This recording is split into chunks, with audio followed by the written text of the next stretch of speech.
Happy Easter, everyone. Well, but not everyone celebrates that. It's the Spring Equinox, Ostara, in bulk. There's a lot of different names for what amounts to the celebration that marks the start of spring, the death of the sun, and the rising of a god. And I'm not just talking about the Christian holiday. Let's dig into some Easter lore. There's a lot. Content warning for religious talk. I'll be discussing it as factually as possible.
Easter was named a Christian holiday in 325 CE by Emperor Constantine.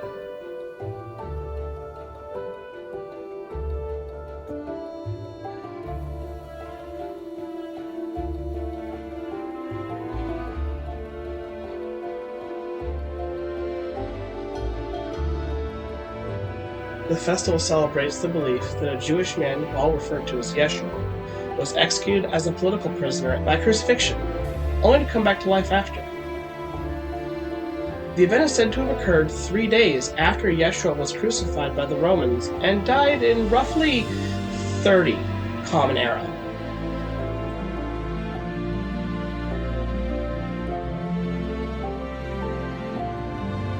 The holiday concludes a series of events and holidays that begins with Lent, a 40-day period of fasting, prayer, and sacrifice, and ends with Holy Week, which includes Holy Thursday, celebration of Yeshua's Last Supper with his 12 apostles, which is also known as Maundy Thursday, Good Friday, on which Yeshua's death is observed, and Easter Sunday. Although a holiday of high religious significance in the Christian faith, many traditions associated with Easter date back to pre-Christianity, pagan times. And those would be the practices recognized by Edna Rose, and the ones that she passed down to her daughter as a member of the Frost Coven.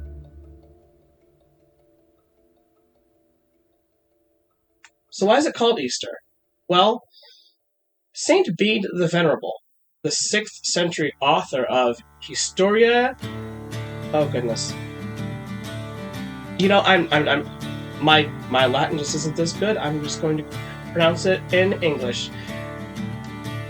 Anyway, that's going to be hard. A classical history of the English people maintains the English word Easter comes from Oster or Ostre, the Anglo-Saxon goddess of the spring and fertility. Other historians maintain that Easter derives in albus, a Latin phrase that's plural for alba or dawn. That became Ostarum in Old High German, a precursor to the English language of today.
But as I said, despite its significance as a Christian holiday, many of the traditions and symbols that play a key role in Easter observances actually have roots in pagan celebrations, particularly the pagan goddess Ostara, and in the Jewish holiday of Passover, which Yeshua also observed.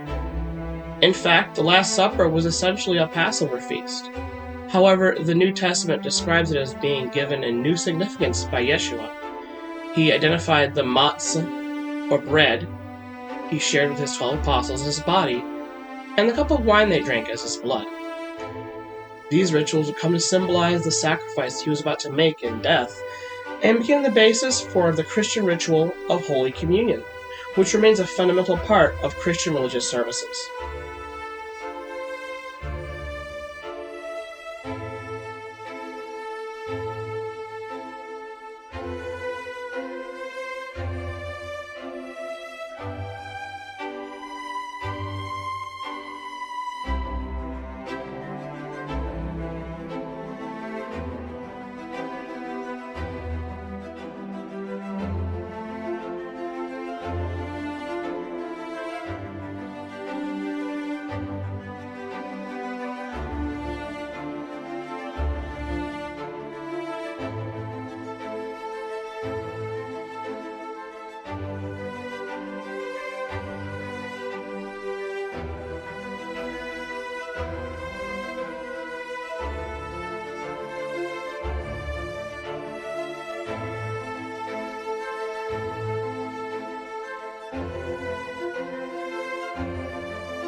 As Yeshua's arrest and execution were said to have occurred during the Jewish observance of Passover, the Easter holiday is often close in the former celebration on the Judeo-Christian calendar.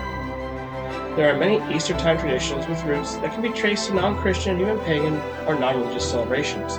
Many non-Christians choose to observe these traditions while essentially ignoring the religious aspects of the celebration.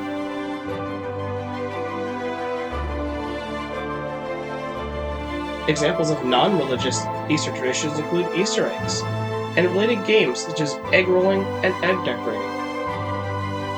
It's believed that eggs represented fertility and birth in certain pagan traditions, though, and that an egg decorating may have become part of the Easter celebration in a nod to the religious significance of Easter. Many people, mostly children, also celebrate in Easter egg hunts in which decorated eggs are hidden. In some households, a character known as the Easter Bunny delivers candy and chocolate eggs to children on Easter Sunday morning. These candies often arrive in an Easter basket. The exact origins of the Easter Bunny traditions are unknown, although some historians believe it arrived in America with German immigrants in the 1700s. Rabbits are, in many cultures, known as enthusiastic procreators, so the arrival of baby bunnies in springtime meadows became associated with the birth and renewal.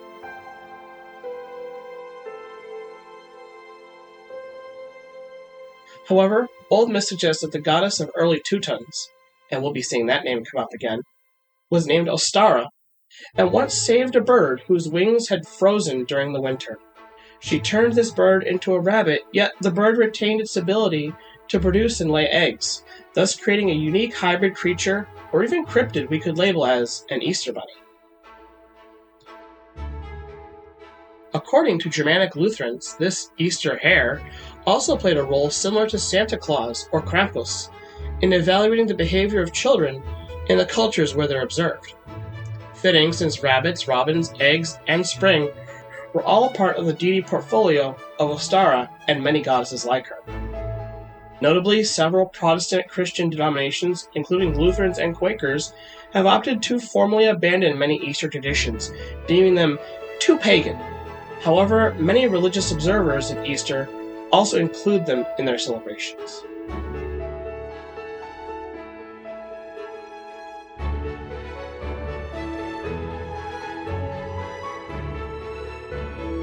Further, it would seem that a lot of these pagan religions of the time would attribute this day to fertility and sexual deities like Ishtar, Esther, and the Celtic god Cernuous.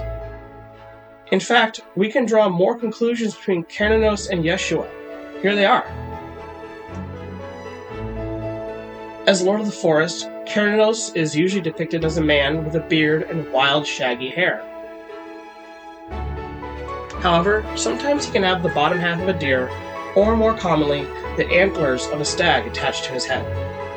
Either way, he is said to be a protector of the forest and master of the hunt, a god of vegetation, trees, lust, and fertility, but also death and dying, known to comfort the dead and sing to them while leading them into the spirit world. In some traditions of Wicca, Cernuous dies during the celebration of Samhain in the fall, and is resurrected in the spring during Imbolc. He then goes on to impregnate the goddess of the land. The story seems similar in ways to the Greek story of Persephone and Hades. See, I told you this was a lot. But whether the deity is Yeshua, Ostara, Cernuous, or Persephone, we see a common trend in spring celebration that shares a common theme of rebirth, resurrection, or starting a new cycle.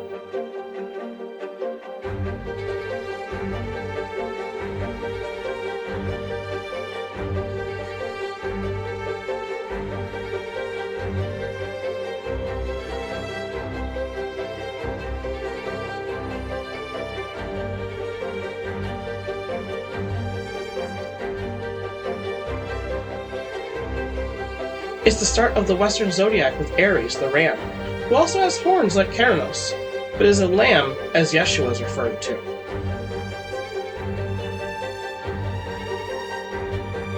And of course, this all still falls in line with that delicious Easter lamb roast that is held as traditional for the holiday feast.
Some fundamentalist Christians, however, may point to Cernuous worship, especially in ancient times, as worship for a different deity, Satan.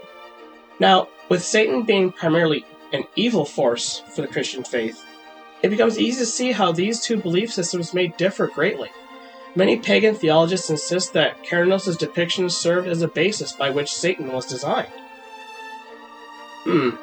A being with horns, it governs death but also rebirth. It does bear a striking resemblance to Cernuous. We can even see this plainly in images of Baphomet as well. But those wouldn't crop up until the 1300s, under the Inquisition of the Knights Templar. But did Baphomet have anything to do with Easter?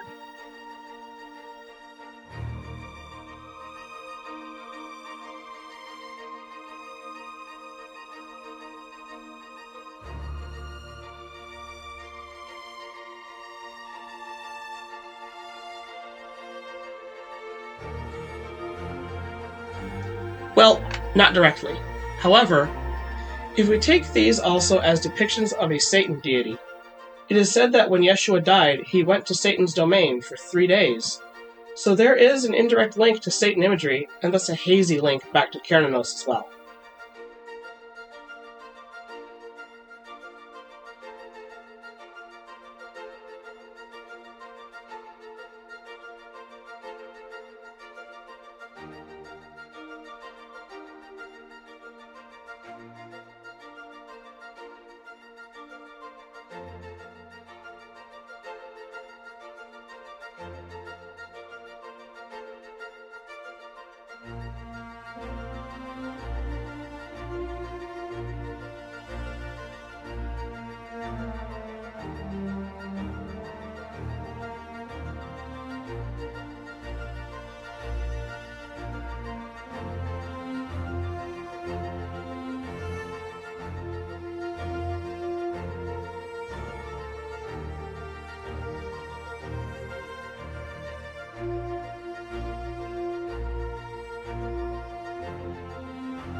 But that being said, what can we say about this piece itself?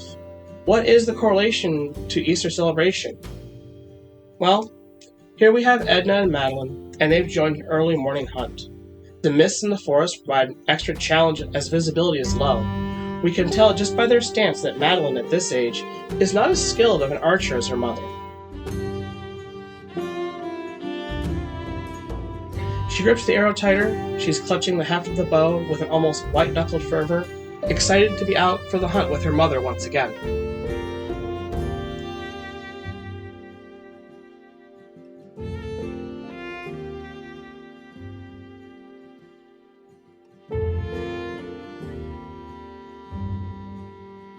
Later, they may gather herbs, wild berries, mushrooms, and other natural goods the forest and Cernuous provides.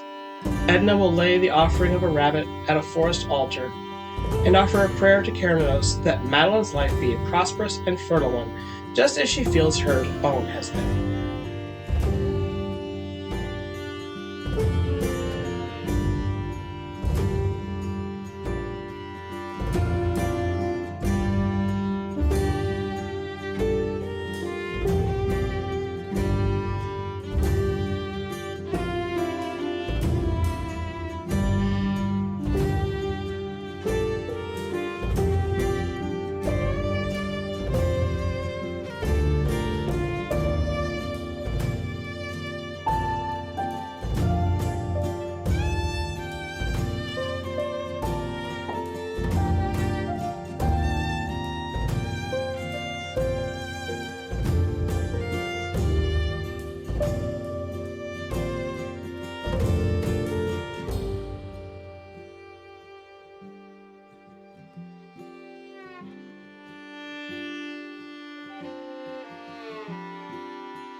Walk in the woods. See that trees aren't isolated individuals. Each one is a forest. Forest. Forest. I walk in the world, and I am not even me. I am world. Gaze through the mirror. World. World. World. A quote by Oak Chesar.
Well, there you have it. I suppose this was a bit of an info dump today, but hopefully there was some useful, entertaining, or interesting info in there as well. Actually, I really like exploring the parallels between the different spiritual beliefs. It's interesting to me to see how peoples, who were sometimes thousands of years apart, would interpret the natural world to explain their dispositions toward it. I hope you'll consider liking, subscribing, and ringing my bell, and let me know you enjoyed this content. Until the next project, thank you all for coming again. Now, time for a word for our patrons. If you'd like your name in this section, please look at our Patreon and consider offering your support. Our Observer, Shadow Fox. Our non-combatant tier, Jace Moreland, Arya Gamari, Charles Tan. Our Keeper tier, Lunder Lumen. Thank you, patrons. Have a great spring. This week's artist is Kaguyahehe from Indonesia. Thank you for the art. Viewers, please look for their link in the description below.